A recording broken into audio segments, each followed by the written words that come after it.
Hello. So, on this video, we are going to talk about retaliation. Retaliation by a landlord is against the law, okay? If you go to the health department, well, let's say that the landlord is told about, the toilet keeps overflowing and it's making a mess and the landlord doesn't do anything about it.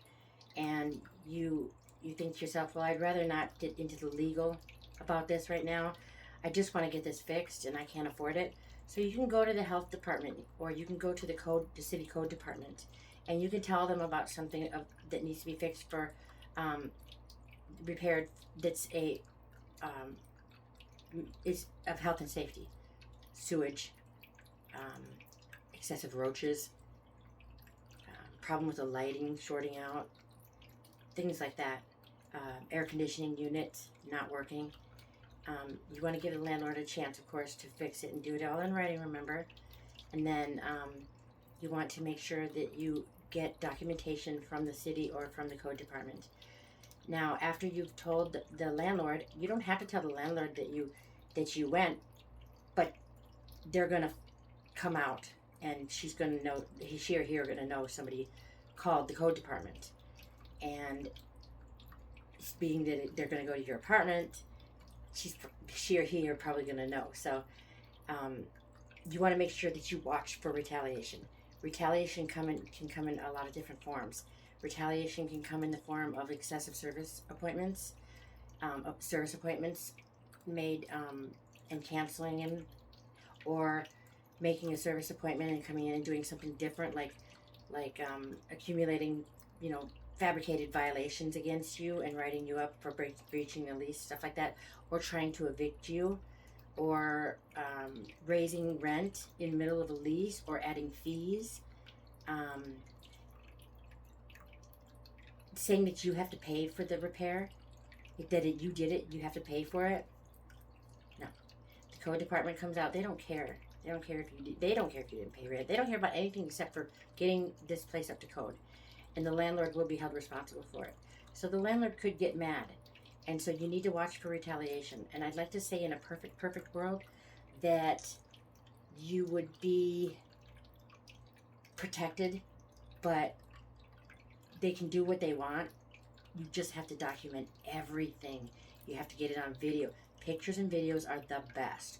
Recorded calls are the best. Remember, in Arizona, you can record the call, and they don't have to be told. As long as it's you and someone else, as long as you know, that's all it needs to know, and you can use that in court. Okay? So, ARC Cube, I think, or ACR Cube is or Cube ACR is a really good one. Or you can use the one that's on Google and it translates as well. So, if there's retaliation, and if they do try to evict you, you have to answer the eviction, okay? And remember, always pay your rent, because as long as you pay your rent, that space is yours and it's protected, okay? So in a perfect world, they wouldn't be able to get away with retaliation, but like in my case, she did get away with retaliation, and I did answer the eviction. And unfortunately, a lot of the judges won't hear a counterclaim, unfortunately, unless it's non-payment of rent. So that's what I was told, and I was done an injustice, and I appealed. So we'll talk about that later. But don't ever ignore the eviction, okay? If you go in and you show what you have, you may not be able to counterclaim. They'll tell you to take it to civil, but you can show what you have. See, a 5-day notice is what she or he would have to give you. And on that 5-day notice, you would have to prove that that's incorrect. But at the same time, you can show the judge that this is retaliation and these are the things that are happening to me, and this is retaliation for going to the city. When you show them the city, the code paperwork, then they're supposed to assume within 6 months of that date of report that you're being retaliated against, okay? So retaliation can come in the form of telling you have to pay for the repair yourself, which you don't. Anything of health and safety, you don't have to pay for the repair. It's up to the landlord. Don't let them fool you.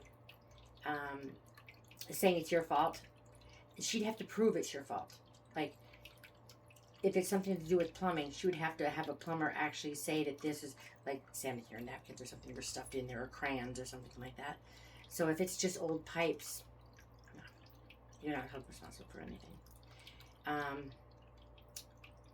So retaliation, if you can prove the retaliation, then there are sanctions, there are remedies that you can ask for. And we'll talk about that later when we go over the statutes,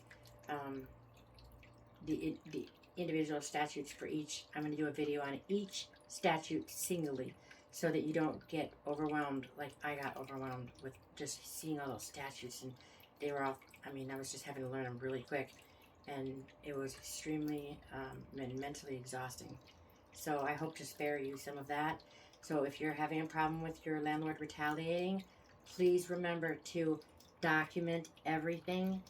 Everything. Tell your landlord, I feel you're retaliating because I did this or because I told you about this material breach. Just because I told you about the toilet doesn't mean you have to be, harassing me with appointments or harassing me with this or that. You have to say it verbally by email, something where you can show the judge, okay? And again, if they don't answer, the judge is going to assume that you're right, okay?